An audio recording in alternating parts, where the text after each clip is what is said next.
Thanks Dow Strong for sponsoring this video. On today's video, we're gonna see how binging with Babish schooled me on cooking better burgers. Now, if you don't know Andrew, he is a YouTube sensation. With his YouTube channel based on TV shows and movie food, he is a hit. Enough talking, here's Babish. Hey, what's up guys? Welcome back to Basics with Babish, where this week we're doing burgers and fries. Do I really have to do like a whole sales pitch? Let's get down to basics. All right guys, so the first thing we need to do is start the French fry making process. This means peeling and slicing some potatoes. So we're gonna start by peeling the potatoes, duh, and then slicing into planks and then into almost French. Thought he was gonna cut his finger there for a second, everybody. Oof, scared me a little bit. Make sure you always put your fingers backwards and don't hold it like that, because I'll tell you one thing, I've chopped my fingers a few times. Be careful, everybody. Safety is always #1 priority. Then we're immediately dropping these bad boys into some 375° Fahrenheit peanut oil. That is my deep frying oil of choice. If you have an allergy to peanuts, try canola or vegetable. You might be saying now, hey Babish, those fries aren't done. To which I would respond, I know, and that's not my real name. What we're doing is freezing the fries after par frying. This is going to crystallize their interiors and make them extra fluffy after a second fry. I'm the type of person that thinks that if you make French fries at home, you're completely wasting your time. Because I'll tell you one thing, getting the frozen bag, which is already kind of pre-cooked for you, has almost no difference. And sometimes it's even better to get those than you starting from scratch. Because if you refry them, it's gonna be crispier. But maybe that's just me. Let me know if you agree. While those guys are freezing for at least 4 hours, it's time to address maybe one of the top 2 most important parts of burger and fries, the burger. I've got my preferred selection of meats here for grinding. I've got short rib, brisket, and sirloin. That is a beautiful combination because every single one of those cuts has flavor. Short rib also has incredible marbling, and the brisket, we all know that's why we love it in barbecue, everybody. But it is a very tough cut. That's why we cook it slowly. But when you combine it with burgers, grinding everything up, it's just top notch. They're all bringing something different to the table, be it fattiness, minerality, or beefiness. And they're gonna come together to make a really flavorful, fatty, beautiful burger. First thing we gotta do is get rid of the bone in the short rib. If you have a bone-in short rib, best to buy these boneless because you're gonna get more meat and you have to do less butchery. Once you've removed the bone, trim off any silver skin that you see, because this stuff will not break down. It'll be chewy bits in your burger and you don't want that.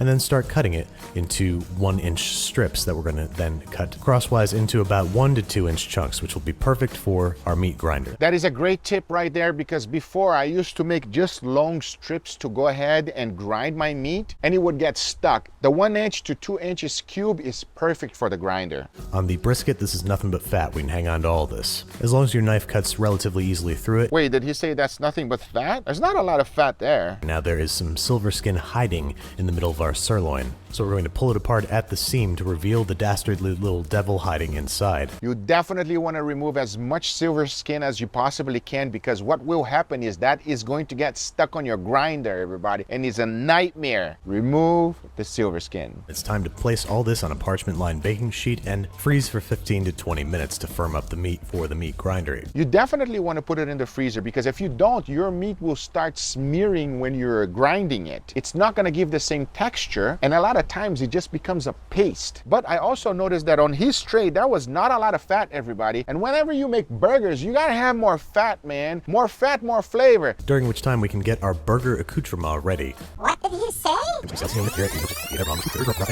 During which time we can get our burger accoutrement ready. Accoutrement? Accoutrement? I gotta go back to English lessons, everybody. I don't even know what that means. Very thinly slice some tomatoes. I like them about 1/4 of the width of a sheet of paper, and a few slices of... I don't like how he's chopping up the vegetables. He makes me scared. See how his fingers are just like that? That's just an accident waiting to happen. It happened to me. I'm telling you. Grab it like this, not like this, like this. Last but not least, some iceberg lettuce. This is the only kind of lettuce that belongs on a burger because it is nearly flavorless. We're going to simply shred it by cutting it in half, removing the core, and then cutting into thin slices down the length of the lettuce half, and then cutting crosswise into perfect little burger-sized shreds. I can tell you immediately, if I start doing a burger like this for my nephew Angel, he's not gonna eat it, everybody. And we all know why. Oh, my friend.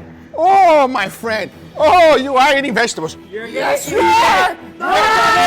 And that's what I like to top a burger with. Put whatever you want on there, but I reserve the right to judge you. Like if you didn't put special sauce on there, I'd think that you were a real, true weirdo. And special sauce is simple enough to make. Simply mix together equal parts ketchup and mayo, maybe half cup each. Add a good sprinkling of garlic powder and onion powder. Then I like to add a little bit of smoked paprika, but you could use regular paprika if you don't want too much of a smoky vibe going on. A heaping helping of sweet relish, and that's about it. Just mix the whole thing together. Even if you just mix together equal parts ketchup and mayo, it's a delicious sauce to put on a burger. I agree 100%. Always make your sauce ahead of time. Burger sauce, besides just putting ketchup and mustard and mayo by itself, I would have put a little bit of Worcestershire sauce in there as well. Making your own sauce takes your burger to a whole nother level. Give it a little taste, make sure it's good. Of course it is. And then it's time to get down to the business of meat grinding. Now, I've had my grinder parts chilling in the freezer with the meat for a little bit longer, maybe 30 minutes to an hour, to make sure everything's really super cold. This prevents the beef from smearing when we push it through the feed hole.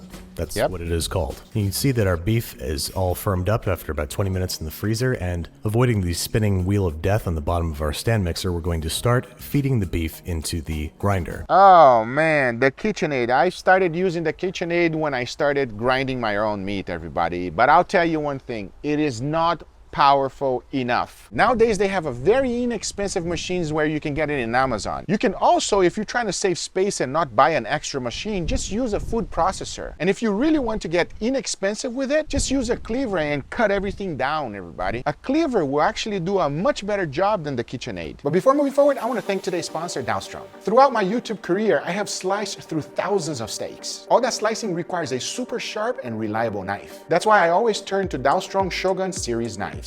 An elite professional knife series built to be put to work all day long. But this is a lot more than a workhorse. It's a warhorse. I use this slicer knife every single day, and it's still in excellent condition. No matter the protein, this blade cuts through it like butter. Plus, the Shogun series is huge, more than 60 knife shapes, and available in as many as 9 different handle colors. With all the videos and crazy experiments I do, I need a knife I can trust. A knife that can cut through steaks, brisket, or whatever else craziness I'm making, like it was a sheet of paper. And for that reason, I like to use Dowstrong. It is my knives of choice for years, and I use it every single day. If you guys are interested, check them out in the link in the description down below. So thanks Dowstrong for sponsoring this video, but now let's get right back to it. A few pieces at a time, pushing the beef down the tube with whatever included baseball bat or nightstick the grinder came with, and watch the meat cascade gleefully out the medium-sized grind plate, which I think is the best size for ground beef for burgers. Make sure there's no gray stuff coming out, which might indicate that your grinder is grinding metal. Great information. If you see any black stuff coming out, any great stuff coming out from your grinder, stop immediately and assess the situation, because that can be a variety of things. That is a great tip. Take it seriously. And take a moment to appreciate the beautiful pebbly ground beef that you're able to achieve when you grind your own meat at home. It's only missing a little bit more fat. I would add more. So now we're going to start gently pressing these into 4.5 to 5 ounce patties. I'm going for a solid 3rd pounder burger, but make them as thick as you want. It's your house. So I like the way that he formed his patty. He didn't compress them too much. If you compress them too much, it doesn't become soft and tender when you take bites and the texture completely change. Just make sure whenever you're forming your burger, you don't overdo it and pack them up. You want the inside of the burgers to have crevices so that the fat can melt and baste it in its own juices. Once we've got the burgers formed, they can chill out in the fridge while we finish up our fries. We've got the oil reheated to 375 degrees Fahrenheit, and we've got our rock solid fries out the freezer and into the oil. The initial fry was for about 8 minutes. This is going to be from 4 to 6 minutes. Gotta take the fryer out, gotta deal with the oil, gotta deal with all of that. And in the end, the results is not better than the ones that you buy from the frozen aisle, everybody. It is just not better. It's not worth it. As soon as you've let these guys drain for 30 seconds to 1 minute, we're going to put them immediately into a bowl and toss them with a healthy sprinkle of kosher salt. Go ahead and taste one to make sure that it's not poison, maybe 2 just to be extra safe. It's not poison.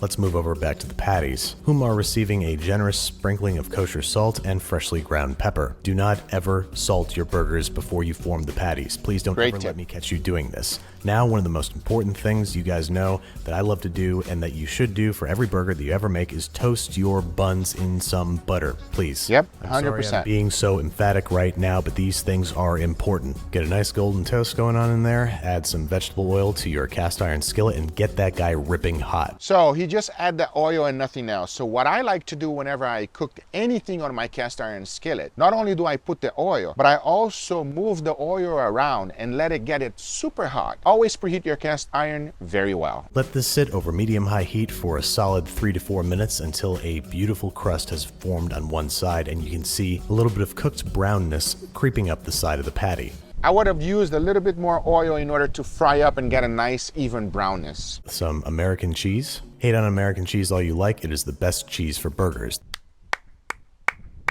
I agree, everybody. American cheese is the best. Call it plastic, call it processed cheese, call it whatever you want. But on a burger, it's just perfect. Then we're going to add about a tablespoon of water and cover the burger, allowing the cheese to melt and helping the burger cook more evenly. I mean, come on, look at that. Use an instant read thermometer to determine if you've cooked your burger to your desired degree of doneness. And Great it's tip. time to plate up. Onto a waiting bed of lettuce, we're going to deposit our patty. Always best to put the lettuce underneath the burger as this helps prevent the lettuce from wilting. And then top with our tomato, onion, special sauce, the top of the bun, bottom of the bun if you want to be extra special. Top the whole thing up and serve along with your Frenched fries. And there you have it, one very serious homemade burger and fries. Now it's time, of course, for the requisite cross section. I'm going to show you 3 levels of acceptable doneness. Let's start with medium. That's where you're taking the burger off the heat at about 135 degrees Fahrenheit, letting it rest until it hits maybe 140. If you grind your own meat, having it medium or medium rare is totally okay. But if you're buying it from the grocery store already pre-grounded, make sure you cook it to well done. Then for slightly braver souls, there's rare, where we're taking it off at 120.